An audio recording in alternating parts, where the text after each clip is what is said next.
आज अंबाजोगाईमध्ये पहिल्यांदाच सुनील काका लोमटे सामाजिक प्रतिष्ठानच्या वतीने डॉग शोचे आयोजन करण्यात आलेले होते आणि मी सुद्धा आमचा डॉगी ब्रुनोला घेऊन या डॉग शोमध्ये सहभागी होण्यासाठी निघालो.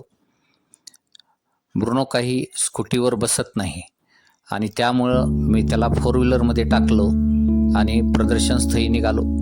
ब्रुनो काही सीटवर बसेना, तो विंडोमध्ये उभा टाकून अंबाजोगाईचं दर्शन करत होता आणि विंडोमधून तोंड बाहेर काढल्यामुळे येणारे जाणारे वाटसरूसुद्धा त्याच्याकडं बघत होते.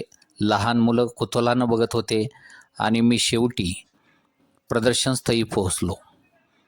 प्रदर्शनस्थळी मी ज्यावेळेस पोहोचलो त्यावेळेस प्रदर्शनस्थळाच्या एंट्री गेटवरच त्या ठिकाणी रिसेप्शन टेबल होतं.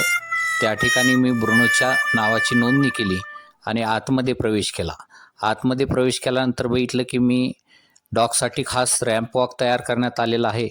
त्याचप्रमाणे अनेक डॉग मालक आपले वेगवेगळ्या ब्रीडचे डॉग घेऊन त्या ठिकाणी उपस्थित झालेले आहेत. त्यांच्यासोबत अनेक श्वानप्रेमीसुद्धा हे प्रदर्शन पाहण्यासाठी त्या ठिकाणी येत होते आणि या डॉग शोमध्ये जवळपास 110 डॉगची नोंदणी झालेली होती आणि माझा नंबर 53 होता.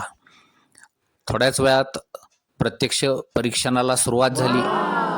डॉग मालकानं आपापल्या डॉगला घेऊन रॅम्पवर यायचं होतं आणि त्या डॉगचं व्हॅक्सिनेशन केलेलं आहे का, त्या डॉगचं एज किती आहे, त्याचप्रमाणे त्याच्या काही ॲक्टिव्हिटीजसुद्धा परीक्षकांना करून दाखवायच्या होत्या.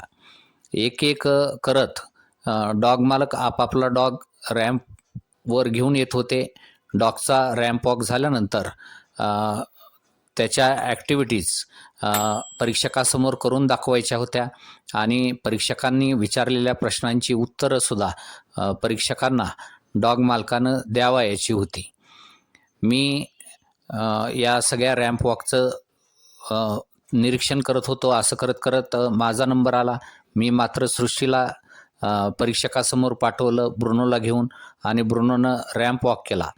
रॅम्प वॉक केल्यानंतर परीक्षकांच्या काही प्रश्नांची उत्तरं सृष्टीनं चांगल्या पद्धतीनं दिली आणि काही ब्रुनोनं ॲक्टिव्हिटीसुद्धा त्यांच्यासमोर करून दाखवल्या आणि समाधानकारकरित्या ब्रुनोचं परीक्षण झालं.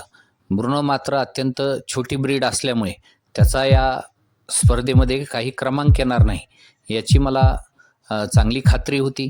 पण तरीसुद्धा नेमका डॉग शो कसा असतो आणि या डॉग शोमध्ये काय काय होतं हे बघण्यासाठी आणि अंबाजोगाईमधलं हे पहिलंच प्रदर्शन असल्यानं आम्ही यात सहभागी झालो. शेवटी आम्ही त्याचं व्हॅक्सिनेशन केलं, डॉग फूड घेतलं आणि सहभागाचं सर्टिफिकेट घेऊन आम्ही परत घरी परतलो.